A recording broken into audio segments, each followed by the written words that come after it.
All set? Okay, Ken.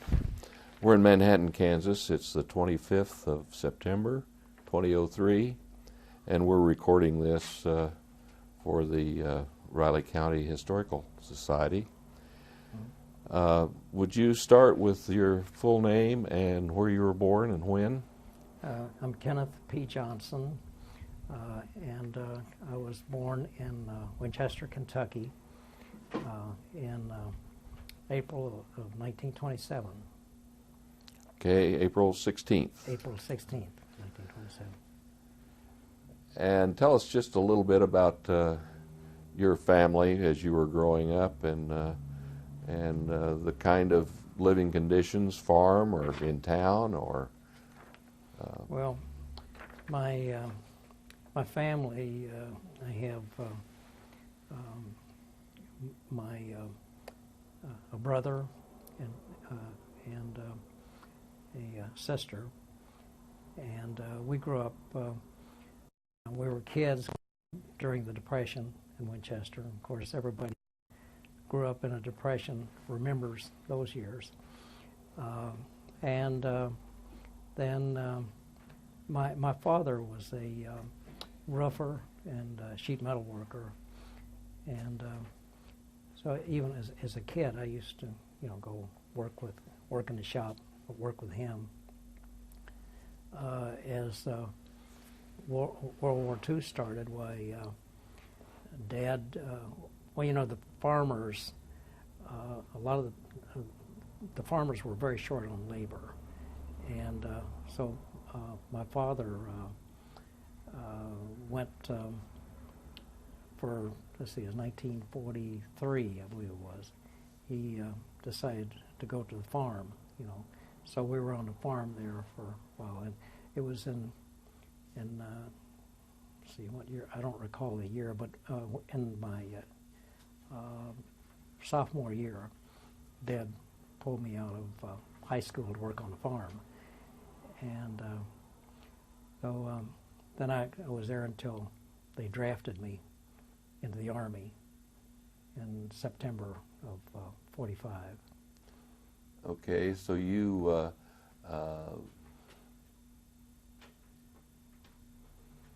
were drafted and went into the Army, and what was your first duty station then? Where did you go for training and induction and those kind of things? I was inducted at Camp Atterbury, Indiana, and then I was sent to Fort Sill, Oklahoma, where I took basic training, and then I was trained as a telephone lineman, artillery telephone lineman. Okay. And then after finishing my telephone lineman training, I was sent to Panama. And I was. And this is in what year now when you finished? I finished, and I shipped out to Panama in February of 1946. Okay. And I was in Panama for 9 months, and I went through pretty much 9 months of training in harbor mines, all phases of harbor mines. I mean, we. Actually, even the loading and the cleaning, the wiring, the planting, even the controlling of the mines. I don't know how much you want to get into that, but well, tell us. Well, in the training phase, these mines laid right on the ocean floor as you enter to the Panama Canal, coming in the Bay of Panama. And each of these mines held 2,000 pounds of TNT. And each of them had a magnetic coil rod, and it had I think it was about a 17-pound booster charge. And you had the cables, waterproof cables, that ran from the mine back to an underground control station. But I started out working cleaning and loading these mines, and actually I was in a pit about the size of this room, and they'd lower this empty mine case into the pit, and you had either a wooden or a brass shovel, and you filled the case up with TNT. And I think I think those mine cases, I think that TNT must have been toxic, because they would send us to the hospital once a week to monitor to see if we were getting poisoned. I mean, you know, I wasn't very educated, but I knew that they weren't sending us to the hospital for nothing, you know. And but then I went from that into actually working off of what they called an L-boat. And the L-boat dropped the distribution boxes. Each of these distribution boxes controlled 10 mines, a group of mines. And the mine planner would drop off the mines and then would run the cables from each mine to that distribution box. And so then you'd have a group of 10 mines, and then you'd have the distribution box controlling those 10 mines. Then you had a main cable going back to the underground casemate that controlled the entire minefield. Then out ahead of the minefield, we had what they call hydrophones. And these hydrophones we would drop into the water so that as ships or submarines came into that area, you picked up propeller beats. And there were people there who, by looking at the graph of the propeller beats, they had an idea what was coming in. Those mines could be set for automatic fire, but they were set for controlled fire because it was all friendly traffic coming in there. During World War II, I'm sure, you know, you always had friendly traffic moving there, but they wanted, so they had to move right over a minefield. So they wanted to blow up our own people.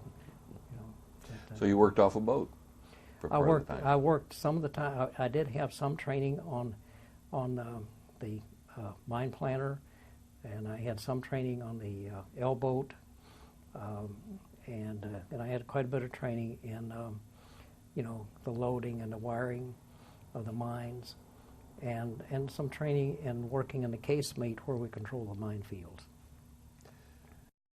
You didn't work all of the time. What do you remember about Panama in the mid-40s? Well, I think probably one of the most memorable things is right after World War II, Eisenhower toured Panama. And I was a member of an honor guard that went over to Albrook Field to meet Eisenhower when he came in. And there were 50 of us from the Army, and I think there was 50 Navy, and maybe, I'm not sure whether, I believe they had some Marines there too, but anyway, we were an honor guard for Eisenhower. And then Eisenhower did an inspection of Fort Amador, and I stood an in-ranks inspection with Eisenhower. And the one thing that was interesting, we had this one fellow there who was just he was a real chow hound, but he's a complainer, you know, always complaining about everything, you know, and complaining about how lousy the food was and all that. Well, apparently somebody must have told Eisenhower about this guy, because he stopped, and the guy was down about 4 men from me in ranks. And Eisenhower says, "How's the chow?" This guy, he says, "Fine, sir." But you get impressions of people, famous people like General Eisenhower. What surprised you about him since you got to see him up close? It surprised me. He is very kind of soft-spoken, low-key, not the aggressive type individual you'd think of a commander, you know. But that was one of the impressions I got. That he was just kind of, you know, kind of low-key person, calm, you know. Anything else that you remember about Panama you'd like to share with us? Yeah, I remember my barracks was right on the bay before you go into the canal, and I remember watching the aircraft carrier, the Shangri-La, go through there, I think to go over and be blown up in the A-bomb tests in the Pacific. And I enjoyed going down to a place, there's a beach there off of one of the little islands, I think it's Naos, but I enjoyed going down the causeway to the beach, and we had USO tours around. One of the tours that I enjoyed was the old where the French were in there, and where they actually had the places where they said the French people that they condemned, they had these buildings, and then they had these bars that come down under them, and they would just put them in there and let the tide come in until they got to the top and open the gates and let them out, you know. And I mean that was kind of blood-curdling thought, but and then I took one USO tour to a place called Sharia Falls, and back in the jungle there, and that's where I got diphtheria, and and I'm sure that's where I got the diphtheria. But apparently my shot for diphtheria hadn't taken, you know, and nobody had ever seen diphtheria, and so they diagnosed me with tonsillitis and gave me sulfa for several days, and then they sent me to a hospital, Army hospital, penicillin for several days, and I didn't respond. Then they sent me to Gorgas Hospital, and there was an Army doctor there. He's an older, more mature doctor, and he had actually seen diphtheria, you know. And so he gave me one antitoxin. First he did a culture, which nobody had ever hadn't done before. He did a culture and found out it was diphtheria. And then he gave me the one antitoxin. And and then while I was in the hospital, there was this little Panamanian kid sharing a room with this little Panamanian kid. I think he looked like he was maybe about 3 years old. And I never did see his parents, while I was there, we were in isolation. And the kid, when he would get to crying, sometimes I would go over and I'd tickle the bottom of his foot to stop him. And the one thing that when I was released from the hospital, I'd lost weight. I wasn't heavy anyway, but I was down to not a whole lot over 100 pounds. And after the very first day of reporting back to base, I had to go on a march with the field pack and the steel helmet, and that helmet was, my neck was so weak, the helmet was wobbling. But anyway, I lived through all that. Anything else about Panama before we leave it? Yeah, this is just kind of humorous. I was out one night on a just 11 o'clock pass. I was supposed to be back 11 o'clock. And but we ran into this boatload of it's mainly women from England, and this group told us that they were going to New Zealand to get married to these people, these guys they'd never met, you know. And so we were in this bar there, and we were just really having a good time, you know. And so it was past 11 o'clock, and the MPs come in and they checked my pass, and of course it expired, and so the MP says, I'm going to have to take him in. And this one British guy that was in the group, he jumped up from the table and he says, I say, you can't take him away. He's a jolly good chap. But they did take me away. Took you back to post. Well, actually, they took me to the guardhouse for, I was in the guardhouse for 2 or 3 hours, and they called the post to clear that it was okay to let me go, and they did. Yeah. What was your next duty station then after Panama? From Panama, then I was shipped back to Fort Bragg, where I was processed out. Okay. And that was 19... That would have been in December of 46. Okay. And what was in store for you then after 1946? Well, when I came back, as I told you, I had actually hadn't completed my sophomore year in high school, but I worked for about a year roofing, putting on tar and gravel roof and that type of thing. I mean, probably one of the most miserable jobs in the world. And I decided, I really need more education. And we had, in our hometown there, we had Kentucky Wesleyan College was there at the time. And I went in and I talked with the dean and I asked if is there any way that maybe I could take the GED test and get into Kentucky Wesleyan.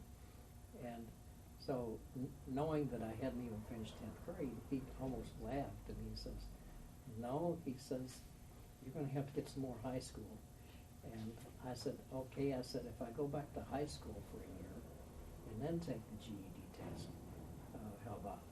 He says, okay. He says, I think we could work that. So I went back to high school and under the GI Bill, and I doubled up. I actually finished pretty much 2 years in one in high school. And I took the GED test also, and then I got my diploma. And then they accepted me into Wesleyan. And so I went to Wesleyan 2 years. And then in July of 1950 was when the Korean War started. I had just finished my second year at Wesleyan. And that's when I decided that I was going to join the Air Force, and I did within a couple of weeks or so of when the war started. And tell us about your entry into the Air Force then, and where you went to. And well, in the Air Force, I processed at Lackland, and at Lackland in Texas, and it was just hotter than blazes, and down in San Antonio. The interviewers there saw that I'd had a couple years college, and that quite a bit of it was in office type work. And so they asked, did I want to stay and work there at Lackland? And I pleaded, I said that my records may show that I'm qualified for that work, but I certainly am not. I want to be moved anywhere except Lackland. Well, they did.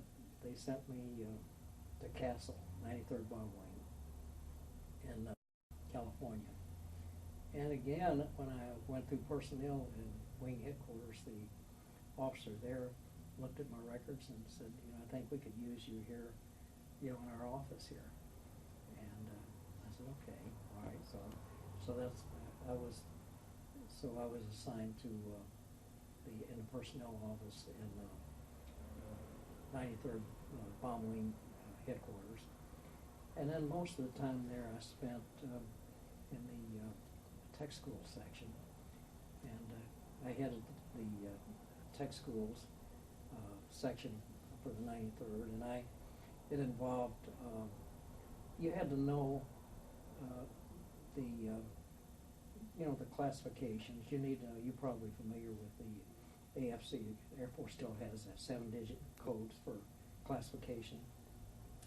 You need to really know all the different specialties and what they do, and you would bring people in and talk to them who wanted to upgrade their skills, upgrade whatever they're doing.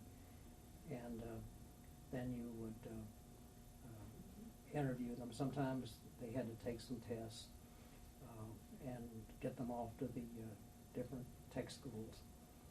And then when they would come back to the 93rd, well, then if their training warranted reassignment to other duties, you did that. One of the things that really, some things that I remember quite vividly was that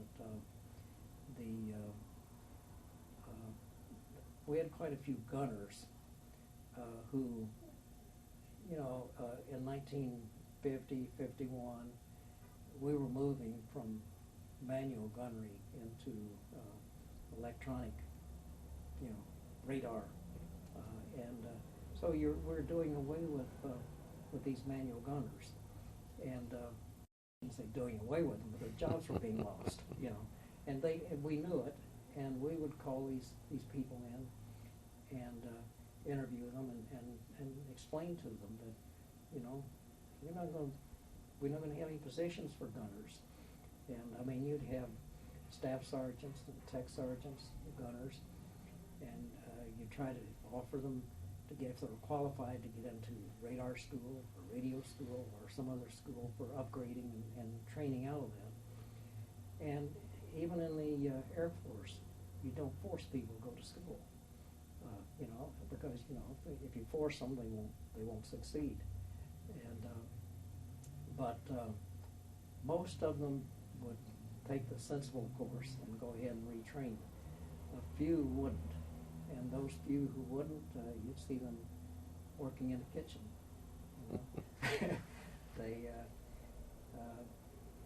And then one of the thing I remember too is SAC was involved with the nuclear deterrent. And a part of what we had to do is train people to work in those nuclear assembly units.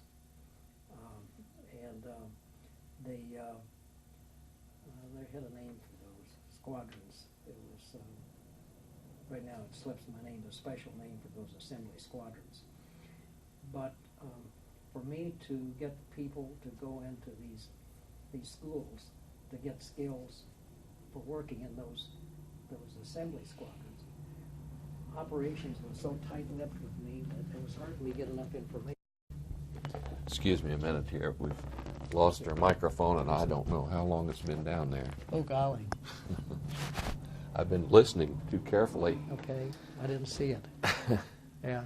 Okay, we may have to start this thing all over. Well, let's continue on, and we'll check it when we're Okay. through and fill in if we have to. All right. Yeah. Now, we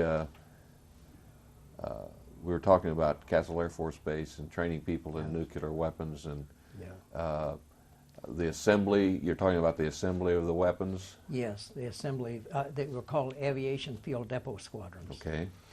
And the operations people were so tight-mouthed about, information.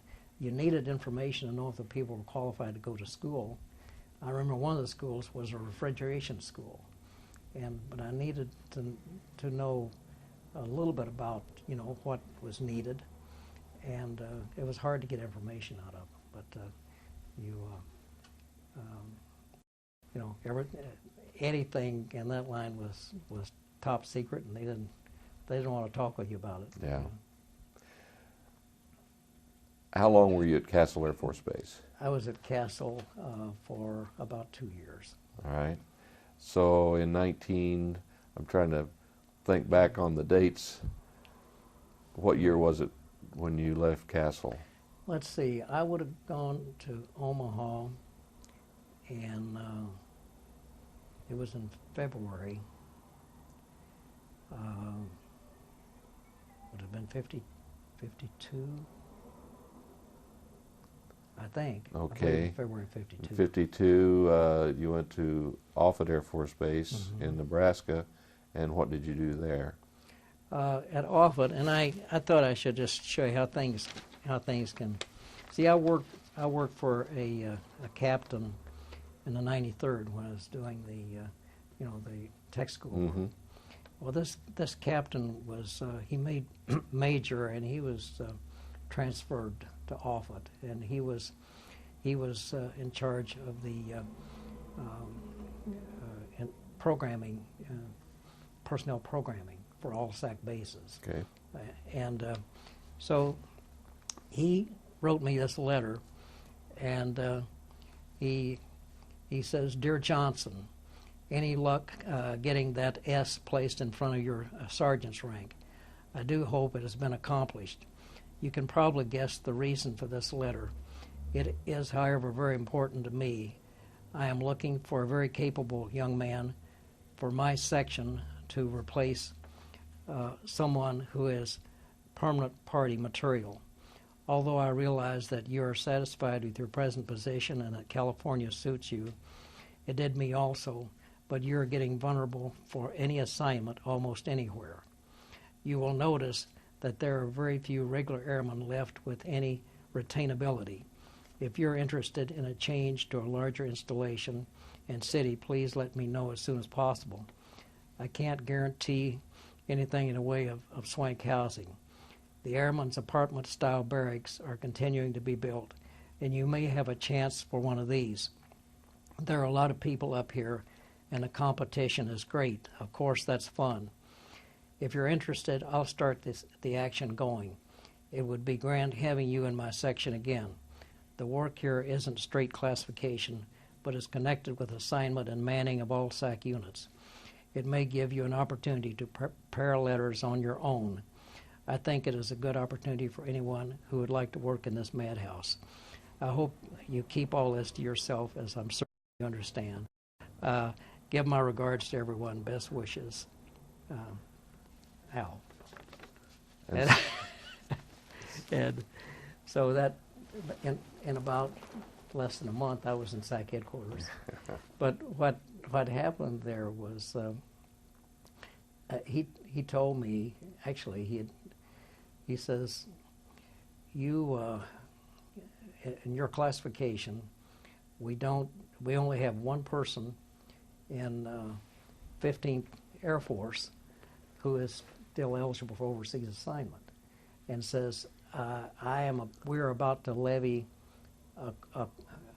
Headquarters USAF has asked us for a person in your classification to go to the Far East. Now, I'm about to levy a quota on 15th Air Force, and that will go to the 93rd, and that is going to be you." So, yeah. So that was easy. You went to Omaha. I went to Omaha. Yeah. How long were you stationed at Offutt? About 2 years. All right. Was that. And what after Offutt? You stayed in personnel, I assume, the whole time you were there. Yes, and SAC headquarters in Omaha, worked in personnel and manning all SAC units. And then while I was at Offutt, I started taking some classes at Omaha University, getting back into that again. I didn't realize, till getting ready for this project, I didn't realize that in 1953, I had taken the college-level GED test at Omaha University and passed that. I'd forgotten that I'd done it, but I did, and I know it's going up for personnel supervisor. I don't know if it was related to that. I don't remember, but that's something that came out of this. I just discovered that I'd taken that GED test in '53. But anyway, after and while I was at SAC, about that time, I met my wife, Nina, and Nina had been a teacher, an elementary teacher, and she when I met her, she was a secretary at Bell Telephone Company in Omaha. And and this would have been less than a year before I got out of the service, because we were married, and then I was still in the service for, let's see, not a year. I was in service about 6 months after we were married. All right. Then I was, of course, I had GI Bill time, and I went ahead and stayed in Omaha and finished up my degree. And the degree in? My degree was in education with a bachelor's degree in education with emphasis on business. Okay. And that was the University of Omaha, and it's now the University of Nebraska at Omaha. All right. But it was the University of Omaha at that time.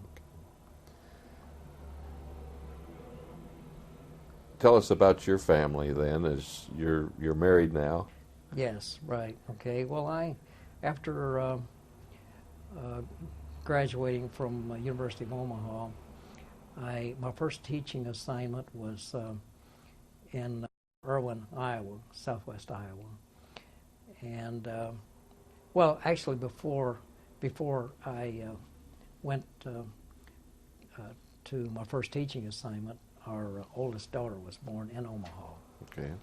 And then we went to Irwin, and I taught high school in Irwin for, I think, 3 years, I believe. And then while I was at Irwin, my son was born. And then when we went to, after teaching in Irwin, I went to Audubon, Iowa, and I taught there for, I think, 4 years. Then from there to the Quad Cities, where I taught for 22 years in high school, and about 5 years after retirement in Black Hawk College. But anyway, and now my family at the present, my oldest daughter is, she has her degree in social work, and right now she's taking some classes in Brookings, South Dakota, preparing to be a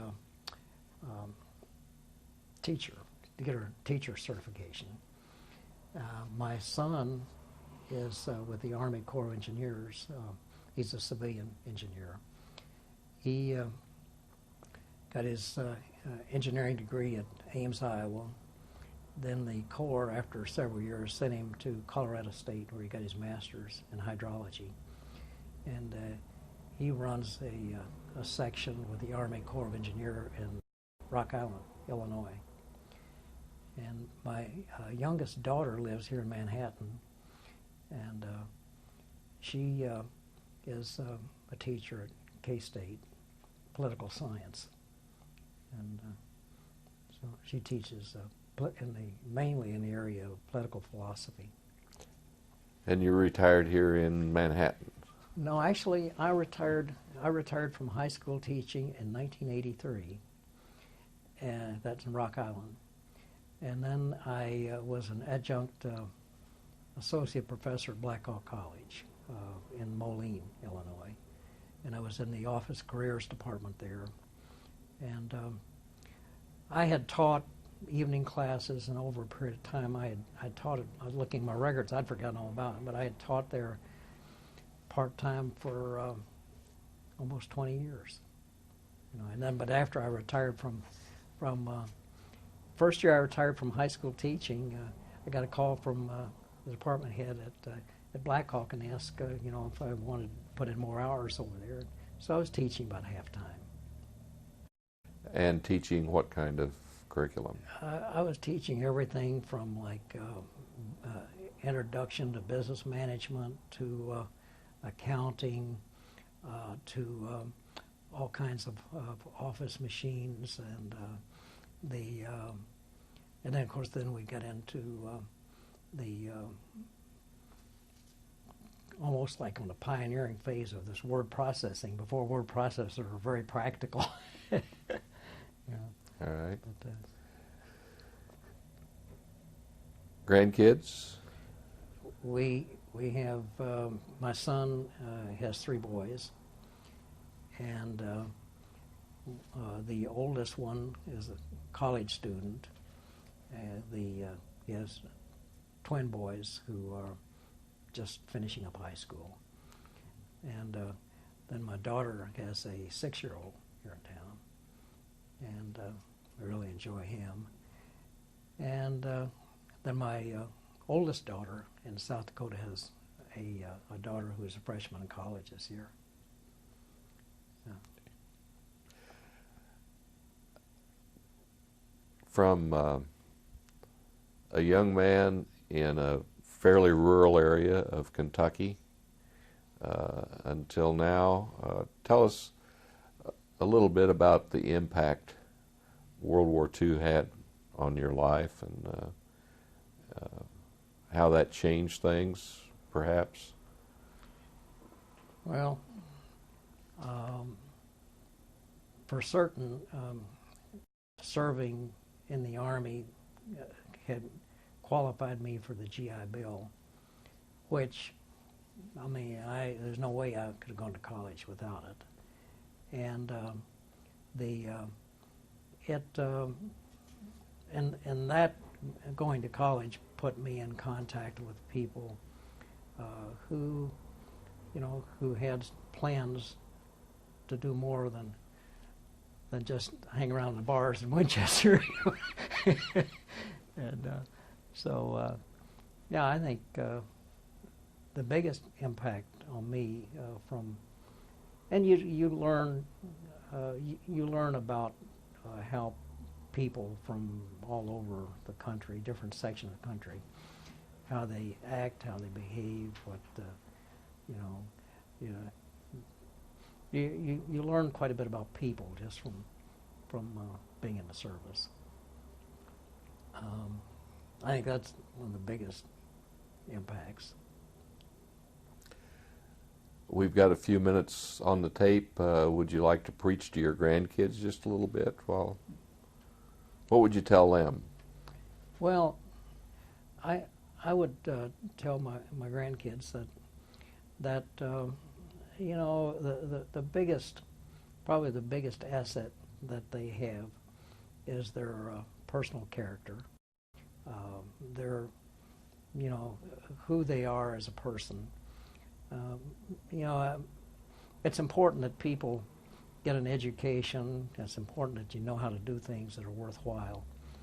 But I don't think anybody ever really succeeds as a person unless you develop this basic character of people being able to trust you, being honest about, you know, how you feel and what you want to do, and their character too of being interested in what happens to other people, you know, going out to other people.